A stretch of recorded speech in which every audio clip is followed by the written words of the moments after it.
देखिए कुछ इंपॉर्टेंट बातें हैं जो आपको ध्यान में रखना है रिफ्लेक्शन से रिलेटेड।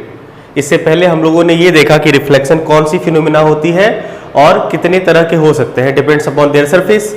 सरफेस कैसा होगा इसके बेसिस पे रिफ्लेक्शन डिपेंड करता है। अगर सरफेस आपका स्मूथ होगा तो एकदम सुंदर सा रिफ्लेक्शन होगा, बढ़िया वाला रिफ्लेक्शन होगा, जिसको हम लोग कहते हैं रेगुलर मुंह दिखता है उसमें। जहां भी जितना अच्छा मुंह दिख रहा हो, जितना अच्छा का क्या मतलब होता है, जैसा है वैसा, नहीं कैमरा वाला नहीं, आईने वाले। तो जैसा है मुंह अगर वैसा ही दिख रहा हो तो उस वहां पे रिफ्लेक्शन रेगुलर होता है, रेगुलर टाइप का होता है। जैसे नई नई थालियां होती है, बर्तन होते हैं, उसमें भी आपको अपना फेस दिखता है थोड़ा सा क्लियर है, तो वहां पे रिफ्लेक्शन क्यों रेगुलर होता है। और कुछ दिनों बाद खाना खाते खाते खाते खाते बूढ़े के टाइम में देखोगे तो एकदम से मुंह झुलसा सा जाएगा। वो इसलिए होता है कि आप बूढ़े हो चुके हो, नहीं, जब वो घिस जाता है तो देखोगे कि उसका शाइनिंग खत्म हो जाता है, स्मूथनेस उसका खत्म हो जाता है, जिस वजह से रिफ्लेक्शन इरेगुलर होने लगते हैं, है ना। गुड। लॉ ऑफ रिफ्लेक्शन पे बात करेंगे, उससे पहले कुछ चीजें जान लेते हैं हम लोग रिफ्लेक्शन से रिलेटेड। क्या क्या चीजें बदलती है रिफ्लेक्शन के बाद और क्या क्या चीजें नहीं बदलेंगी। जैसे स्पीड, रिफ्लेक्शन होगा, इंसिडेंट लाइट रे की जो स्पीड होगी रिफ्लेक्टेड लाइट रे की स्पीड वही होगी। कहने का मतलब ये हुआ कि स्पीड नहीं बदलती है, वेवलेंथ नहीं बदलता है, फ्रीक्वेंसी नहीं बदलता है। ये इसलिए लिखा रहे हैं क्योंकि रिफ्रैक्शन में ना कुछ कुछ चीजें बदलती है, ध्यान रखेंगे। वेवलेंथ, फ्रीक्वेंसी, स्पीड नहीं बदलेगी। क्लियर। कलर का क्या होगा, कलर भी नहीं बदलेगा। इंटेंसिटी के बारे में सोच के बताइए, अगर आप एक सोर्स से लाइट को एक वॉल पे प्रोजेक्ट करते हो और वॉल से जो लाइट रिफ्लेक्ट होके आती है, रिफ्लेक्टेड लाइट रे की इंटेंसिटी क्या वही होती है जो इंटेंसिटी इंसिडेंट की होती है? नहीं। तो रिफ्लेक्टेड लाइट रे की इंटेंसिटी फॉल कर जाती है। क्यों? क्योंकि रिफ्लेक्शन बढ़िया वाला नहीं हुआ है, नहीं, रफ सरफेस पे हुआ है। कहने का मतलब ये हुआ कि मतलब 100% रिफ्लेक्शन नहीं हुआ है। क्या हुआ है, कुछ अमाउंट में इंटेंसिटी वो सरफेस एब्जॉर्ब कर ली, लाइट की कुछ इंटेंसिटी, कुछ एनर्जी एब्जॉर्ब कर ली, जिस वजह से 100% रिफ्लेक्शन नहीं हुआ है। कहने का मतलब ये हुआ कि अगर रिफ्लेक्शन 100% होगा, वैसे 100% रिफ्लेक्शन पॉसिबल नहीं है, 97, 98, 99% तक होती है प्लेन मिरर में। अगर 100% रिफ्लेक्शन होगा तो इंटेंसिटी 100% होगी? नहीं। अगर इंटेंसिटी मतलब अगर रिफ्लेक्शन 100% होगा तो इंटेंसिटी 100% होगी, अदरवाइज फॉल इंटेंसिटी। उसके बाद हाँ सर, अगर इंटेंसिटी 100% रिफ्लेक्शन अगर 100% हुआ है तो इंटेंसिटी सेम रहेगी, अदरवाइज फॉल करेगी, डिक्रीज करेगी। और एम्पलीट्यूड जो होता है वो इंटेंसिटी पे डिपेंड करता है। ऐसे इंटेंसिटी इज बहुत ही बढ़िया रिलेशन है, ये वेव ऑप्टिक्स में काफी हेल्प करेगा ये आपको, वेव ऑप्टिक्स में। तो intensity is proportional to amplitude square. अगर आप ही बताइए, अगर इंटेंसिटी चेंज हुई तो एम्पलीट्यूड भी चेंज होगा। इसीलिए एम्पलीट्यूड के बारे में आप ये नहीं कह सकते कि फ्रीक्वेंसी, वेवलेंथ, एम्पलीट्यूड भी अनचेंज होगा, नहीं। एम्पलीट्यूड इंटेंसिटी पे डिपेंड करेगी और जिस हिसाब से इंटेंसिटी चेंज होगी उसी हिसाब से आपका एम्पलीट्यूड भी चेंज होगा। क्लियर है? रिलेशन क्या रहेगा? Intensity is proportional to amplitude square. अब देखो ये इंपॉर्टेंट, ये खास करके जेईई के लिए इंपॉर्टेंट है। फेज के बारे में पूछा अभी तक नहीं गया है, फिर भी अगर जिनको फेज का आइडिया है वो ये कंसेप्ट को समझ पाएंगे, अदरवाइज हो सकता है आपको तकलीफ हो। फेज मतलब समझिए पाथ, पाथ रास्ता। फेज चेंज हो भी सकता है, नहीं भी चेंज हो सकता है, मतलब जाने का तरीका, इसको समझाते हैं। जैसे मान लो, ठीक है, जैसे नॉर्मल है, ये जो वेव्स लाइट एक तरह से ये वेव प्रॉपर्टी है, ठीक है, आई बात समझ में। अब है क्या कि अगर मान लो ये लाइट ऐसे आई है तो रिफ्लेक्टेड लाइट रे कुछ इस तरह से जाएगी, ये वेव्स है, रिफ्लेक्टेड वेव्स है। तो यहां पे ही फेज का मामला आता है। यहां पे हुआ क्या कि फेज चेंज हो भी सकता है, मतलब इसका जो पाथ होगा, देखो जैसे आपने ये सीखा होगा शायद, ये साइन थीटा का ग्राफ है, ठीक है, और ये कॉस थीटा का ग्राफ है। अगर आप साइन थीटा और कॉस थीटा के ग्राफ को देखोगे सेम टाइम के लिए अगर हो, तो इसका फेज चेंज हो गया, कितने से π/2 से। नहीं, यहां पे देखो, जिस पॉइंट पे ये है, यहां से यहां तक मान लो अगर पाई है, जिस पॉइंट पे ये 0 था वहां पे, जहां पे ये मैक्सिमम था वहां पे, सॉरी जहां पे ये मिनिमम था वहां पे ये मैक्सिमम हो गया है। यहां पे ये वाला वैल्यू क्या है, ये वाला वैल्यू इसका π/2, ये भी π/2। कहने का मतलब हुआ कि फेज अलग अलग है, इसका पाथ अलग अलग है, जाने का तरीका अलग अलग है। जा तो रहा है, रिफ्लेक्ट तो करेगी, लेकिन रिफ्लेक्ट करने का जो वे होगा, तरीका होगा, वो चेंज हो भी सकता है, नहीं भी हो सकता है। तो कब चेंज होगा और कब चेंज नहीं होगा?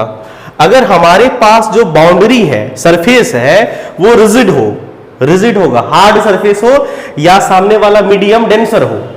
जैसे लाइट एयर से ग्लास पे जा रही है, तो ग्लास वाला जो सरफेस है वो रिजिड है, या ग्लास वाला जो मीडियम है वो डेंसर है।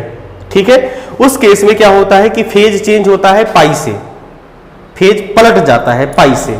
कहने का मतलब ये हुआ कि अगर लाइट इस सरफेस पे, नहीं, जैसे पाई से फेज चेंज होने का मतलब समझाते हैं। जैसे लाइट मान लो इस सरफेस पे ऐसे जा रही है, और रिफ्लेक्टेड लाइट रे का जो फेज हो जाएगा वो ऐसे हो जाएगा। आई बात समझ में?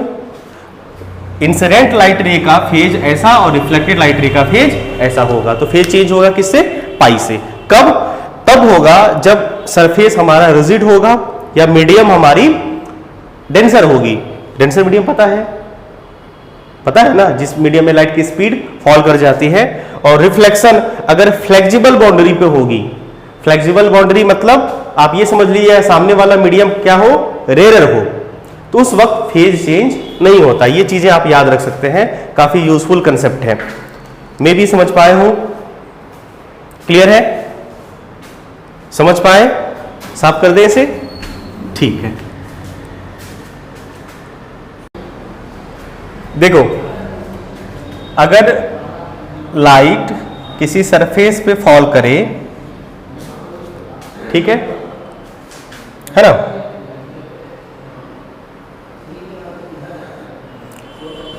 तो अगर ये सरफेस हमारा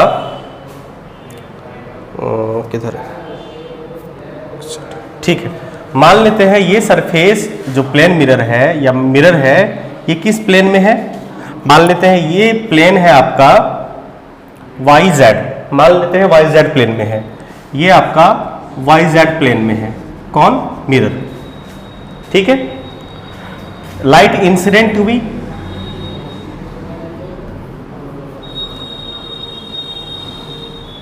लाइट मान लो किस प्लेन में है, ये हो गया तुम्हारा X और Z, XZ, ठीक है, XZ प्लेन में।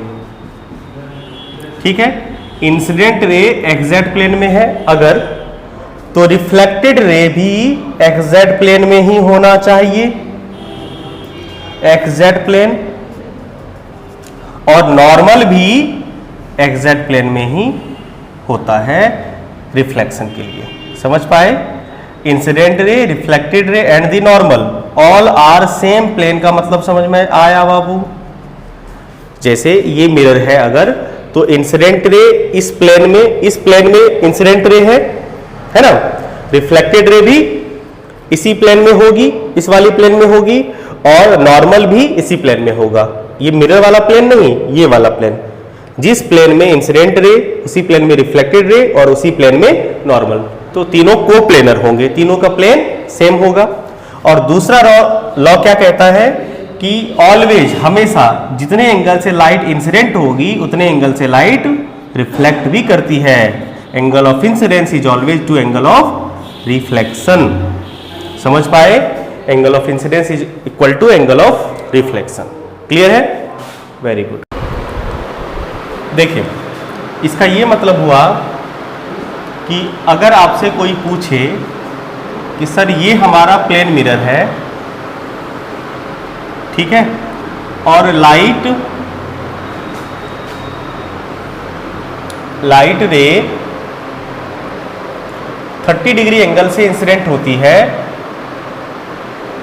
तो रिफ्लेक्ट भी 30 डिग्री से ही करेगी। मतलब एंगल ऑफ इंसिडेंस जितना होगा उतना ही एंगल ऑफ रिफ्लेक्शन होगा। क्लियर है? हमेशा एंगल का जो मेजरमेंट करेंगे वो हम लोग कहां से करेंगे, नॉर्मल से करेंगे, ठीक है। जैसे कि ये बताओ,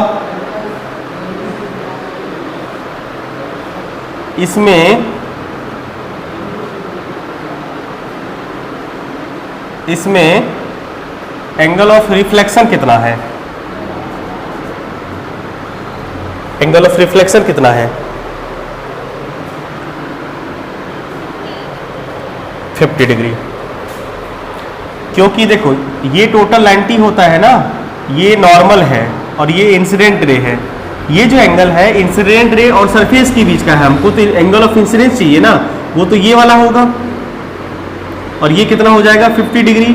तो एंगल ऑफ रिफ्लेक्शन भी कितना हो जाएगा, 50 डिग्री। क्लियर है, एंगल ऑफ रिफ्लेक्शन 50 डिग्री। और एक बात, अगर आपको रिफ्लेक्टेड रे और सरफेस के बीच का एंगल पूछा जाए तो कितना होगा, 40 डिग्री ना। तो रिफ्लेक्शन में ये चीजें हमेशा होती है कि सरफेस और इंसिडेंट रे के बीच जितना एंगल होता है वही सेम एंगल रिफ्लेक्टेड रे और सरफेस के बीच का होगा। नॉर्मल सी बात है, समझ पाए, वेरी गुड। तीसरा सवाल इसे करके दिखाओ। अगर मान लो एक सरफेस है,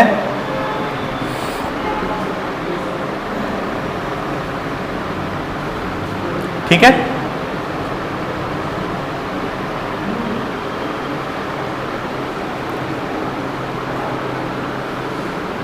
अगर ये एंगल थीटा हो तो find the angle between incident ray and reflected ray. Incident ray और रिफ्लेक्टेड रे के बीच का एंगल कितना होगा, इंसिडेंट रे और रिफ्लेक्टेड रे के बीच का एंगल कितना होगा। देखो यहां पे एंगल ऑफ इंसिडेंस कितना हो जाएगा, 90 माइनस थीटा।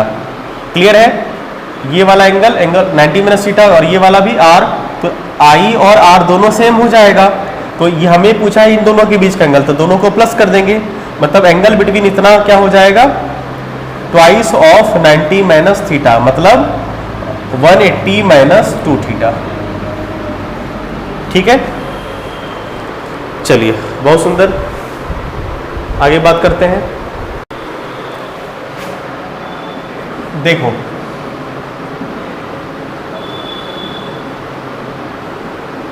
पहला, in case of normal incidence, देखो in case of normal incidence क्या होता है, अगर इंसिडेंस नॉर्मली हो, क्या मतलब हुआ इसका, जैसे मान लीजिए हमारे पास एक सरफेस है ऐसा वाला, ठीक है, क्लियर है। अब इस सरफेस पे नॉर्मल ड्रॉ करोगे तो नॉर्मल मान लीजिए कहीं यहां पे ड्रॉ हुआ,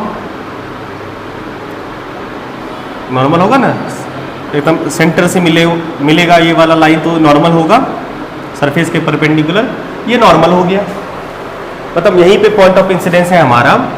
अब बताइए अगर लाइट रे इसी नॉर्मल के अलोंग फॉल कर जाती है, इंसिडेंट रे, तो बताइए एंगल ऑफ इंसिडेंस कितना होगा, मुंह फुला देंगे, 0 डिग्री। हाँ तो बच गए, अभी सब मिलके ठकूच देता तुमको अभी। हाँ, और अब बताइए according to laws of reflection I equal to R होता है, तो एंगल ऑफ रिफ्लेक्शन भी नियम के हिसाब से 0 डिग्री होना चाहिए, और लाइट इसी रास्ते से वापस लौट जाएगी, रिफ्लेक्टेड लाइट रे भी यही हो जाएगा। ठीक है, आई बात समझ में, जिस रास्ते से आएगी उसी रास्ते से वापस लौट आएगी, पहली बात। एक दूसरा केस और देखो, ग्रेजिंग इंसिडेंस।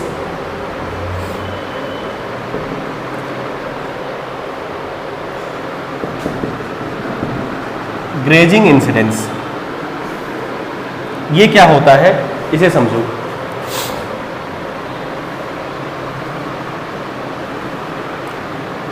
ग्रेजिंग एंगल सुना है तुम लोगों ने? ग्रेजिंग एंगल तुम लोगों ने सुना है? कौन नहीं सुना? ऋचा ने सुनी होगी।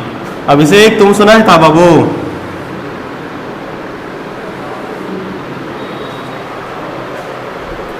है वैष्णवी आप सुने थे? 10th में हम ही ना पढ़ाए थे तुम लोग को।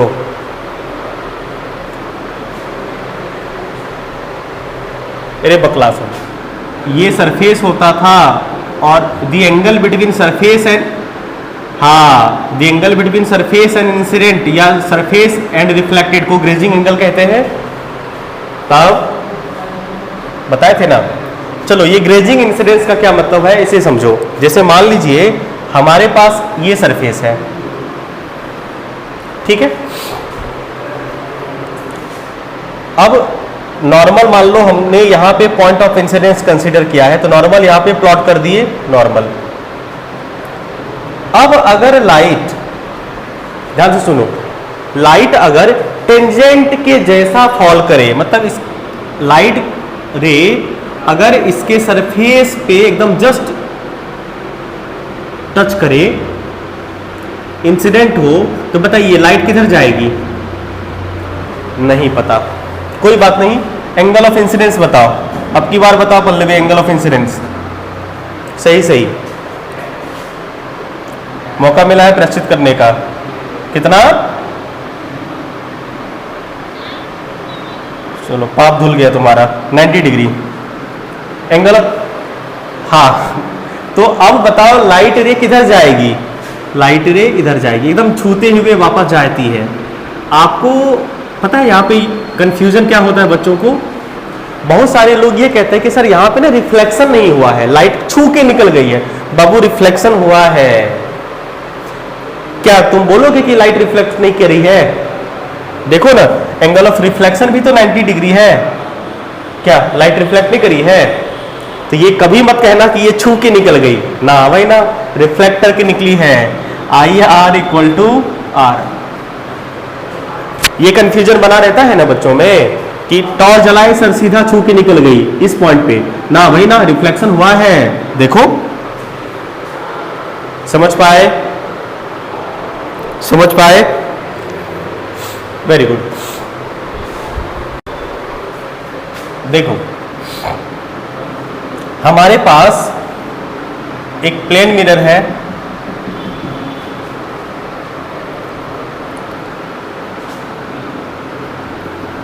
जस्ट सेकेंड, ठीक है। मान लीजिए मिरर 1 और एक दूसरा मिरर है मिरर 2। इसके बीच का एंगल थीटा है। हुआ क्या, एक लाइट सेकेंड प्लेन मिरर के पैरेलल फॉल कर गई मिरर 1 पे। ये जो है वो पैरेलल है मिरर के, स्टेटमेंट लिखा रहे। उसके बाद ये रिफ्लेक्ट करी,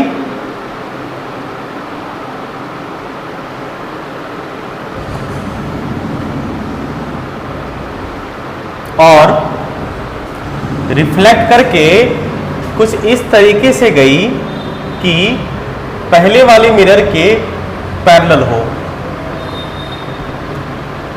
ठीक है, आपको फाइंड करना है थीटा। ऑप्शन नहीं देंगे। क्वेश्चन समझ में आ गया बाबू? हाँ, 60 डिग्री। और कोई 60 होगा? अगर हम पूछें कैसे तो बता दोगे ना? ठीक है, आइए सॉल्व करते हैं। देखो इसमें एक तो सिंपल ज्योमेट्री के हेल्प से भी बना सकते हो और सीधा लॉज ऑफ रिफ्लेक्शन भी लगा सकते हो।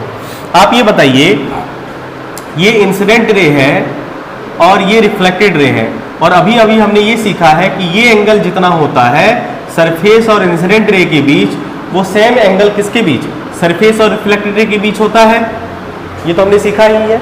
आप ये बताइए, नियम ये कहता है कि अगर दो लाइन पैरेलल है तो ये एंगल इसके इक्वल होता है, कॉरस्पॉन्डिंग एंगल।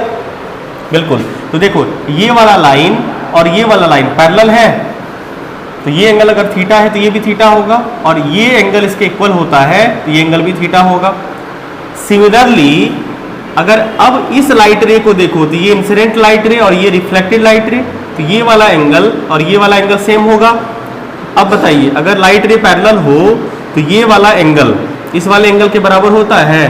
देखिए ये लाइन और ये लाइन पैरेलल गिवन है, ये एंगल थीटा तो ये एंगल भी थीटा, और ये एंगल इसके बराबर तो ये भी एंगल थीटा। अब इस ट्रायंगल को देख लो बाबू, इस ट्रायंगल में 3 थीटा मिलके 180 होगा, मतलब थीटा इक्वल टू 60 डिग्री।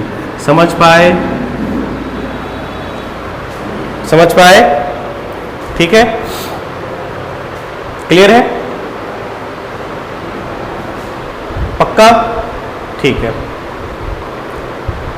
अब हम लोग करते हैं एक बढ़िया वाला कंसेप्ट, फिर आगे चलेंगे। देखो अब होता क्या है कि जब जब आप रिफ्लेक्शन देखते हो तो लाइट ना रिफ्लेक्ट करती है, मतलब जिधर जाना चाहिए उससे बिल्कुल ही टर्न हो जाती है, बाउंस बैक हो जाती है। उस केस में आपसे पूछा जाएगा कि लाइट रे कितनी डेविएट करी। आइए एंगल ऑफ डेविएशन समझें रिफ्लेक्शन में। एंगल ऑफ डेविएशन डेल्टा, ठीक है। ऐसे ये होता है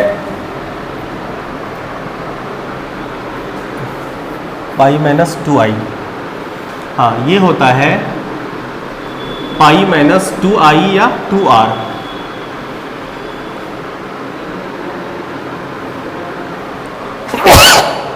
सॉरी, देखो समझ लेते हैं इसे।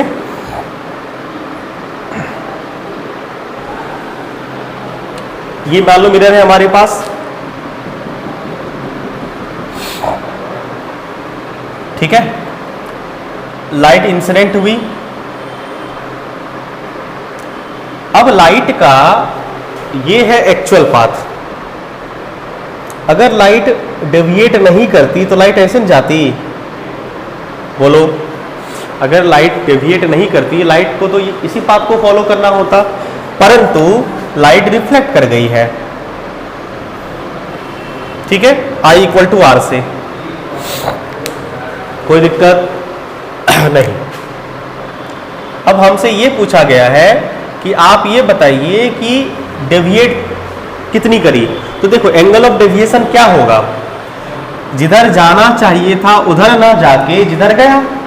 तो ये वाला जो एंगल होगा बाबू आपका कौन सा, incident ray. Angle of deviation मतलब क्या हुआ, द एंगल बिटवीन, ध्यान दो, incident ray and the reflected ray is known as angle of deviation. तो ये वाला जो एंगल होगा, ये एंगल होगा आपका कौन सा, ये वाला। इतना एंगल से ये डेविएट करी है, समझ पाए? बताओ क्या ये एंगल फाइंड नहीं कर सकते हो? ये टोटल एंगल जो है, ये पूरा कंप्लीट एंगल कितना होगा, ये पूरा का पूरा एंगल कितना है 180 डिग्री, मतलब पाई। और ये एंगल अगर आई है तो आई इक्वल टू आर, ये भी आई होगा। अगर इसमें से हम इतने वाले एंगल को माइनस कर दें, ये वाला एंगल को माइनस कर दिया जाए तो काम बनेगा कि नहीं बनेगा, ये एंगल ऑफ 10 होगा। बस आप ये बताइए, सीधी सी बात है कि आई प्लस डेल्टा इक्वल टू पाई, मतलब 180 डिग्री, ठीक है। मतलब डेल्टा इक्वल टू कितना हुआ, 180 डिग्री माइनस 2i या 2r भी कह सकते हो। तो डेल्टा इक्वल टू क्या हुआ, पाई माइनस 2i कह सकते हो या 2r कह सकते हो। तो ये बता देते हम कि आई इक्वल टू आर नहीं, आई और डेल्टा मिलके 180 फॉर्म करेगा। Delta equal to 180 minus 2i, 180 मतलब पाई इक्वल टू 2i। ठीक है, पाई 2i कह दो और delta equal to pi minus 2r भी कह सकते हो। एक बात और पता है, इसे ये भी लिखा जाता है delta equal to pi plus 2i। क्या ये लिखना गलत है कि सही है, ये बताओ। ये जो लिखे हैं ये गलत है कि सही है? गलत। क्या लगता है मनीष? वो तो हम पूछ रहे हैं ना कि सही है कि गलत है। आप सही बोलिएगा तो भी बता देंगे, गलत बोलिएगा तो भी बताएंगे। आपको क्या लग रहा है? सर लिखे हैं तो सही होगा ना? सही है बाबू। देखो कैसे, देखो देखो, कोई बताएगा कैसे? कोई बताएगा? देखो इसको ऐसे भी कह सकते हैं। सुनो बाबू, हमको ये, हाँ हाँ बोलो, हाँ हाँ हाँ हाँ हाँ सही है, सही सही, गुड, हाँ सही है। इसको तुम ये भी कह सकते हो, ये जो ये देखना है यहां से ना, उल्टा देखो ना, ऐसे ये वाला एंगल, बोलो यहां से यहां तक पाई, पाई प्लस 2i। लेकिन ये पॉपुलर नहीं है, ये यूज नहीं होता है। आपको अगर पूछा जाएगा आप इसी तरीके को फॉलो करेंगे, समझ गए? अगर आपको पूछा जाएगा तो आप इसी तरीके को फॉलो करेंगे। क्लियर है? हाँ ध्यान रखिएगा, ठीक है। ये भी होता है लेकिन ये उतना ज़्यादा पॉपुलर नहीं है। इसका तो ये हुआ कि तोड़ मरोड़ के एक ही चीज़ को अलग अलग तरीके से कहना, मतलब ये हो तो वही हुआ ना। कान को ऐसे नहीं पकड़ना है, कैसे पकड़ना है? ऐसे करके नहीं आएगा, तो वही बात हो गई। नहीं, आपको ये यूज़ करना है। क्लियर है? समझ गए? आइए एक दो सवाल कर लें। आइए क्वेश्चन करते हैं, मिटाते हैं इसे। देखो आपको फाइंड करना है नेट डेविएशन। सिचुएशन बताते हैं।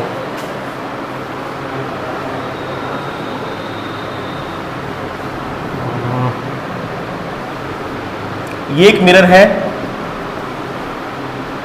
M1, ये एक मिरर है M2, इसके बीच का एंगल 60 डिग्री। सिचुएशन क्या है, समझ में आ गया होगा? नहीं, ये ओरिजिनल लाइट रे है जो इस पे फॉल करी है सोर्स से, ठीक है। अब ये इस तरह से फॉल करी कि ये इस सरफेस पे आई और आके एक्चुअल रिफ्लेक्ट करेगी है इस वाले मिरर के पैरेलल। समझे बाबू? है? ठीक है। हमें पूछा गया है टोटल डेविएशन बताओ, नेट डेविएशन बताओ। उम्मीद करते हैं आप लोग बना लेंगे इसे। चलिए सॉल्व करिए इसे और बताइए टोटल डेविएशन। देखो सबसे पहली बात कि ये जो लाइट रे है ये यहां से यहां तक बेंड करी है, मतलब इसका एक्चुअल पाथ ये था ना। तो डेविएशन कितना हुआ? इसका पहला वाला डेविएशन कितना हुआ है? इसको मान लेते हैं डेल्टा 1। समझ पाए? और उम्मीद करते हैं कि ये डेविएशन होगा, कितना होगा बाबू? देखो अगर ये 60 है, गुड, ये भी 60 ही होगा, और ये 60 तो ये भी 60 होगा, है ना, वर्टिकली अपोजिट एंगल, और ये भी 60 होगा। Very good. तो डेल्टा 1 का वैल्यू आ गया आपका 120। कोई दिक्कत नहीं। चलो अब ये वाला पार्ट करते हैं। अब ये कितना डिवाइड करें? यहां तक पहुंच गए ना, ये 60 तो ये भी 60 आपको पता है, और ये रहा इसका एक्चुअल पाथ, और हमें लगता है ये भी 60 होगा, और ये भी कितना हुआ? डेल्टा 2। जो डेल्टा 2 हुआ है ये आपका डेल्टा 2 है नहीं, तो डेल्टा 2 का भी वैल्यू हमें लगता है कितना आया है? 120। तो नेट डेविएशन कितना हुआ? तो net deviation delta 1 plus delta 2 मतलब 240 डिग्री। डायरेक्शन कौन सा है? देखो ये लाइट रे ऐसे, ये कौन सा डायरेक्शन है बाबू? ये डायरेक्शन कौन सा है? Anti clockwise. ये सुन लो, एंटी क्लॉकवाइज ना हम लोगों ने, अच्छा हाँ सही था वैष्णवी तुम्हारा, ये डायरेक्शन क्या हो गया? एंटी क्लॉकवाइज, सही था आपका। और अगर हम बात करें नेट तो 360 में से यहाँ पे 360 करोगे कि 180 करोगे? बताओ, क्लॉकवाइज अगर करोगे तो 360, 240 ये हो जाएगा तुम्हारा, मतलब 120 डिग्री क्लॉकवाइज। क्लियर है? समझ पाए सर? दोबारा एक्सप्लेन करना है क्या? फिर से समझो, समझा देते हैं। ये वाली लाइट रे इतनी डेविएट करी यहाँ पे, तो 120 डेविएट करी, अब यहां तक तो पहुंच गए, इसके बाद फिर से 120 का डेविएशन हुआ है, तो क्लॉकवाइज एंटी क्लॉकवाइज डायरेक्शन में 240 का डेविएशन हुआ। क्लियर है? या अगर क्लॉकवाइज की बात करें तो क्लॉकवाइज में कितना हुआ है? इतना डेविएशन हुआ है। देखो यहां से क्या हुआ? 180 में से 120, मतलब टोटल क्या करोगे? 360 में से 240 को माइनस कर दो, एक कंप्लीट रोटेशन है। ठीक है? तो डेविएशन पे बेस्ड ऐसे उल्टा पुल्टा क्वेश्चन आएगा तो आप कर लीजिएगा ना। आगे बढ़े फिर क्या? एक बहुत ही इंपॉर्टेंट पॉइंट है, उसे समझ लेते हैं। रोटेशन का क्या इफेक्ट पड़ता है रिफ्लेक्शन पे? नहीं, effect on reflection, effect on rotation कर देते हैं। इफेक्ट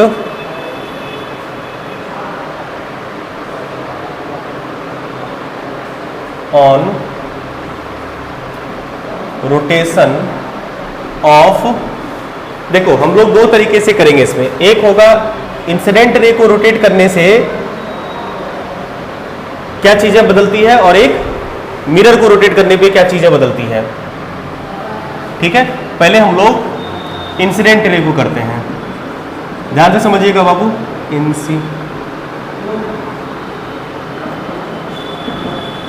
इंसिडेंट रे, देखो पहले सिचुएशन कंसीडर करते हैं। क्या?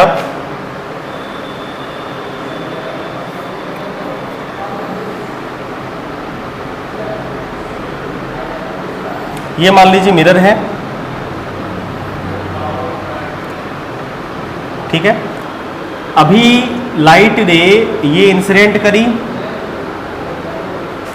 और यहां से रिफ्लेक्ट हो गई, कोई दिक्कत नहीं। इंसिडेंट रे 1 और रिफ्लेक्टेड रे 1, कोई दिक्कत नहीं है। एक काम करते हैं, अब हम लोग क्या इंसिडेंट रे को रोटेट कर देते हैं, मिरर वही रहेगा as it is. Incident ray को रोटेट करते हैं, आप किधर रोटेट करना चाहते हैं? क्लॉकवाइज के एंटी क्लॉकवाइज? इंसिडेंट रे को आप क्लॉकवाइज रोटेट करना चाहते हैं कि एंटी क्लॉकवाइज? कोई नहीं बोलेगा, चलो हम क्लॉकवाइज कर देते हैं। ठीक है? तुम लोग नहीं बोलोगे तो हम ही करते हैं। हम लोगों ने इसे इंसिडेंट रे को क्लॉकवाइज रोटेट कर दिया, कोई फर्क नहीं पड़ेगा, फर्क पड़ेगा क्लॉकवाइज रोटेशन की एंटी क्लॉकवाइज रोटेशन पे फर्क पड़ेगा बाबू।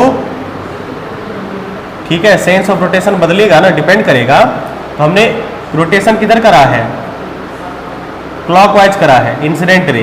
तो अब इंसिडेंट रे सेकेंड नंबर का, तो बताइए बदलेगा कि नहीं बदलेगा? एंगल ऑफ इंसिडेंस पहले कितना था बाबू? आई था, और रोटेशन हमने कितना किया है? थीटा एंगल मान लो रोटेट किया है। अब बताइए नया एंगल ऑफ इंसिडेंस कितना बनेगा नुनू? Angle of incidence I dash कितना बनेगा? आई डैश बनेगा आई प्लस थीटा, यस और नो? तो नया वाला जो एंगल ऑफ रिफ्लेक्शन होगा वो भी तो आई प्लस थीटा होगा, हाँ या ना? Very good. अब तो यहां से जो रिफ्लेक्टेड रे है वो किधर रोटेट करेगी, कौन बताएगा? रिफ्लेक्टेड रे क्लॉकवाइज रोटेट करेगी कि anti clockwise? Very good, anti clockwise rotate करना पड़ेगा इसे। गुड, एंटी क्लॉकवाइज रोटेट करेगी कौन? Reflected ray, anti clockwise reflected ray second number. अब आप ही हमें बताइए, इतना ज्ञान तो आप हमें दे ही सकते हैं कि बताइए ये कितने एंगल से रोटेट किया है? आई प्लस थीटा, सेम एंगल से, यानी कि रिफ्लेक्टेड रे नहीं, हाँ, reflected ray rotates by angle theta, लेकिन सेंस बदल गया। सेंस बदला कि नहीं बदला? In opposite sense, opposite sense, sense बदल गया। अगर इंसिडेंट रे को आप अगर क्लॉकवाइज बाय थीटा से रोटेट करोगे तो रिफ्लेक्टेड रे एंटी क्लॉकवाइज उतने ही एंगल से रोटेट करेगी। क्या ये बात समझ पाए सभी लोग?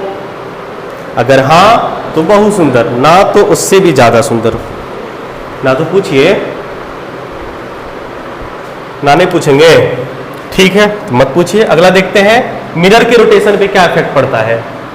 दूसरा, रोटेशन ऑफ मिरर, नहीं, मिरर को रोटेट करने पे क्या इफेक्ट पड़ेगा। तैयार है आप लोग? ठीक है, ध्यान से देखिएगा। अभी बात बिल्कुल मिरर की होने वाली है, तो सावधान, होशियार। चलो, ये मिरर है, इंसिडेंट रे का पोजीशन वही रहेगा, मिरर रोटेट करेगा।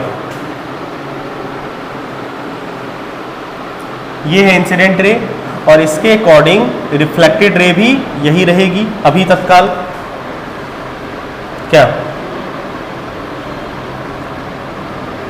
सही है ना रे? ठीक है, incident ray reflected, incident ray 1, reflected ray 1। Normal draw कर ले, नॉर्मल ड्रॉ करते हैं। चलो, ये नॉर्मल 1 रहा, कोई दिक्कत नहीं। एक काम करते हैं हम लोग, मिरर को रोटेट करते हैं अब की बार। मिरर को रोटेट, चलो एंटी क्लॉकवाइज कर ले, कोई दिक्कत नहीं। मिरर को रोटेट कर लेते हैं हम लोग एंटी क्लॉकवाइज, कर ले। चलो, अब मिरर को रोटेट करते हैं हम लोग एंटी क्लॉकवाइज। ध्यान से देखना, मिरर रोटेट हो रहा है, मिरर रोटेट हो रहा है एंटी क्लॉकवाइज, ठीक है, ठीक है। ये रहा मिरर, और मिरर को हमने क्या किया, रोटेट किया है किधर? देखो, मिरर का रोटेशन किधर है? Anti clockwise. कितने एंगल से? मान लेते थीटा। आप लोग समझ रहे हैं कि बस खाली टुकुर टुकुर देखते हैं, टुकुर टुकुर देखते हो क्या? समझा भी करो। Anti clockwise. अब आप बताओ, नॉर्मल क्या वही रहेगा कि नॉर्मल बदलेगा? बोलो बोलो, वेरी गुड, चेंज हो जाएगा। तो नॉर्मल, हाँ, नॉर्मल बदल जाएगा।